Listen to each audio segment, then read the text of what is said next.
Hey guys, welcome to my mid lane guide, part 3, starting items and rune contest. Last time we spoke about the purpose of the mid lane, the purpose of the mid role. Once you know what your purpose is going to be in the mid role, the starting items and the 0 minute bounty rune contest are literally the first things that you're going to do. That's what we're going to talk about in this video. Now, the starting items are super crucial. I cannot even stress what a big deal starting items are for every single role, really, but many times greater for the mid role. Literally, if you have the wrong starting items, or if the starting items do not prepare you for the first 2 to 3 minutes of the game, then you will lose the early game. It's pretty much that simple. The first 10 to 15 minutes of the game, you lost because you did not come to the lane prepared. Honestly, if it was up to me, I would talk for an hour saying the same thing over and over and over again, just emphasizing the importance of the starting items.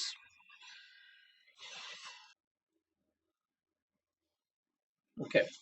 So what are the starting items that you should get? Well, there's a standard, sort of a standard item build that you will maybe have 50% of the times. I will go into the details of why this is a standard later on in the video, but just to start off, the standard item build is one stat item, um, Wraithband, Talisman, Bracer, depending on what your hero is, like whether it's an Agi, Strength, or Int hero, and HP regen item with the rest of your gold. Tangos most likely, and this combination allows you to have enough HP regen to survive some harass, to have higher base HP pool to survive some minor ganks without dying, and have enough right click damage to be able to last hit effectively and contest denies as well.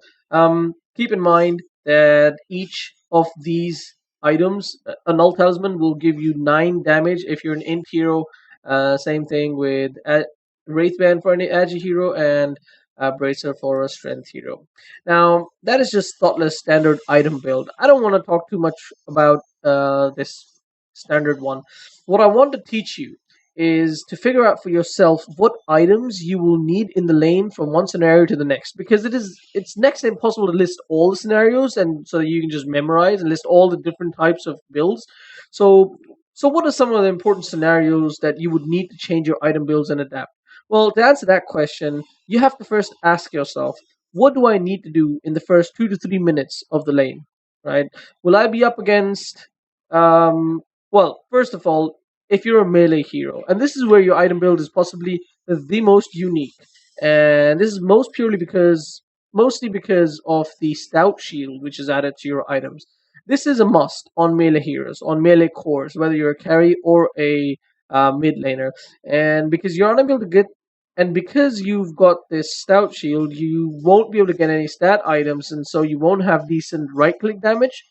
You won't be able to get items to have higher right click damage. So what you have to do is you have to get a quelling blade, so that you can get some decent CS. Also, because you have literally got no HP items, you need a full set of tangos and 2 ironwood branches. And the ironwood branches, you're gonna plant happy trees and eat them, so you can essentially, it's more like you get 6 tangos. Um, Poor man's shield. So, as a meta hero, you might be expecting a lot of harass or expecting me tanking under your tower a lot. You might want to buy a full-on poor man's shield and a set of tangos. Now, this is something that we might talk about a little later on, but this is also something that, like, either of these two, depending on literally the decision between these two is if you're gonna be tanking underneath a tower a lot, if you feel like you're gonna get harassed a lot, go for poor man's shield. If that's not the case, then a little bit uh, better option is the quelling blade because you will get more CS. Now, normally you're asking yourself these series of questions, and we're gonna put one slide for each question. So you're asking yourself, am I gonna get harassed a lot? If you're up against a hero like Quap or Sniper, for example, then you need to have enough HP regen to last you until you have your first major regen item, most likely bottle. A full set of tangos, a stat item, and a salve with your first 100 gold bought out to you by the courier. Of course, you're not gonna have enough money for a salve, so you get the bounty rune.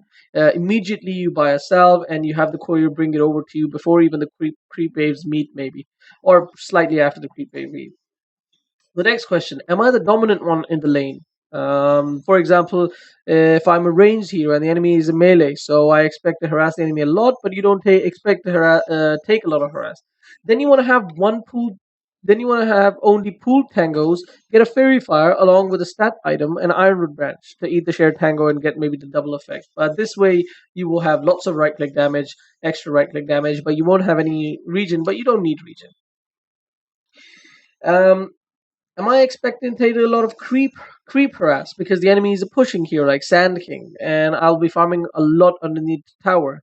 Then you want to start off with a Poor Man's Shield and a full set of rank tangos. So there's some of the similar situation when we talked about the mid hero being a melee hero, but you can get this on a ranged hero as well if you're expecting once again expecting to be underneath the tower constantly.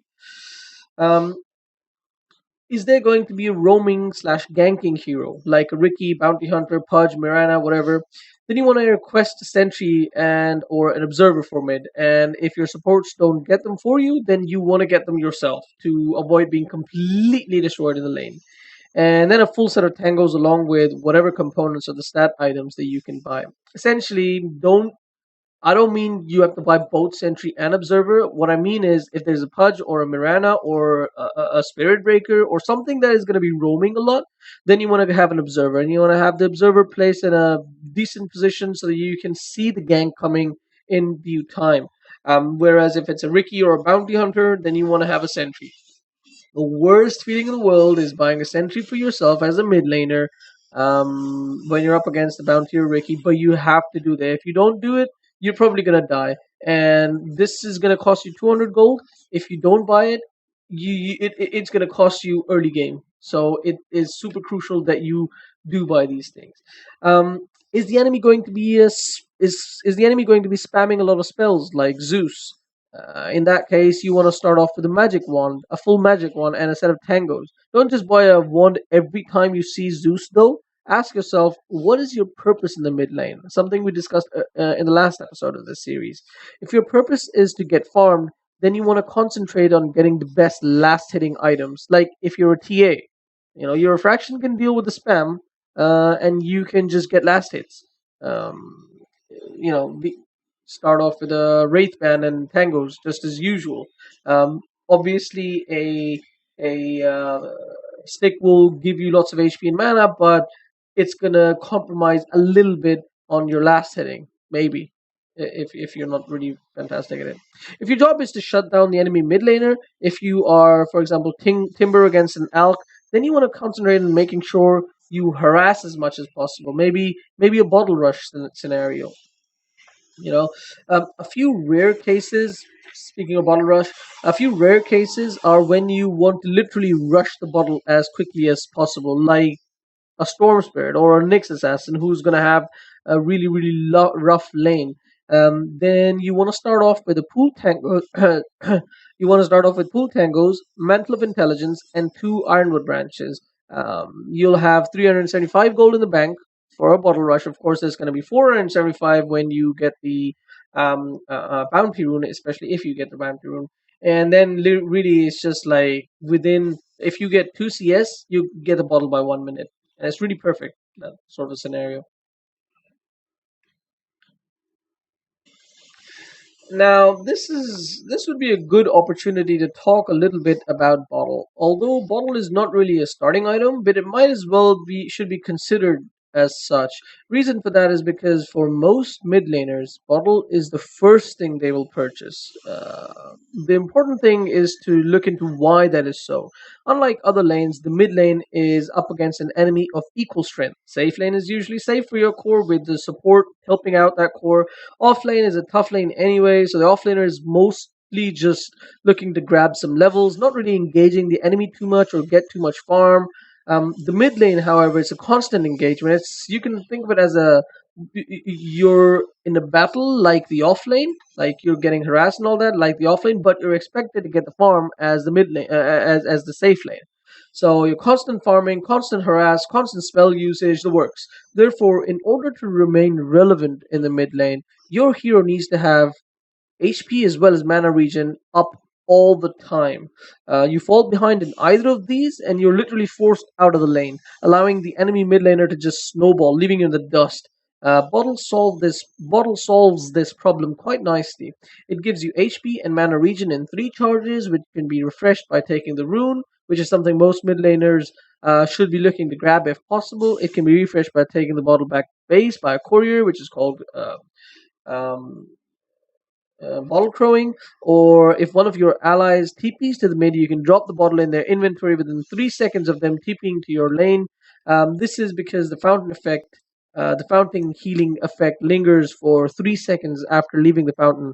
In other words, bottle will keep you in lane, allowing you to do what you need to do without going back to base.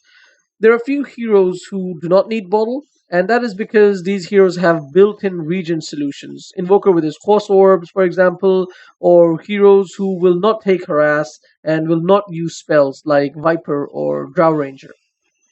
Now, coming back to topic, as you can see, there are many different scenarios to consider, and really you have to figure out within the first 2 to 5 seconds what you need to get and head on out with your team, because you need to get the rune before it spawns, obviously, and also in case the enemy is moving as 5 to gank, you don't need to make sure that you're not, you know, out there by yourself or something like that, and you get caught out, or one of your allies gets caught out and dies to a 5-man gang or whatever.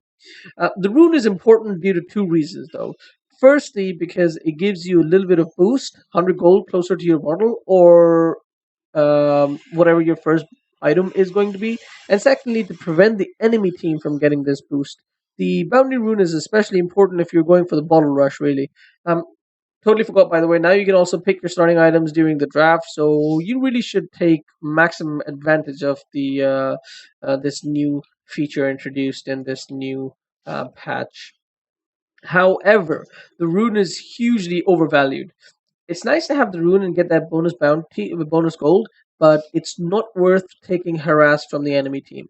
50-ish damage is acceptable, but 100 plus damage is definitely going to put you at a big disadvantage in lane, especially if you didn't bring a full set of tangos or a full set of regen with you at the start of the lane.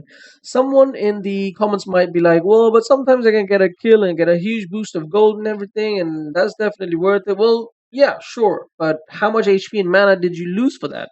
If you lost so much that you had to go back to base, then by the time you get back to the lane, the enemy mid laner will already be out leveling you, because you'll definitely he'll have taken a full creep wave, whereas you just got the first blood, and the XP from a creep wave is it's going to get you to level 2, whereas the XP from a kill is going to be like what, 70 80 XP, and it's definitely not going to get you to level 2. So by the time you get back to the lane, the enemy mid laner will already be out leveling you and have a much bigger advantage, and you will have a really really tough lane.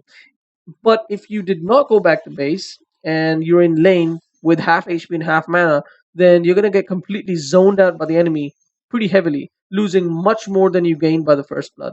So really, if you see a few enemy heroes at the rune, or if you feel you will get a bit of harass, just don't bother with the rune.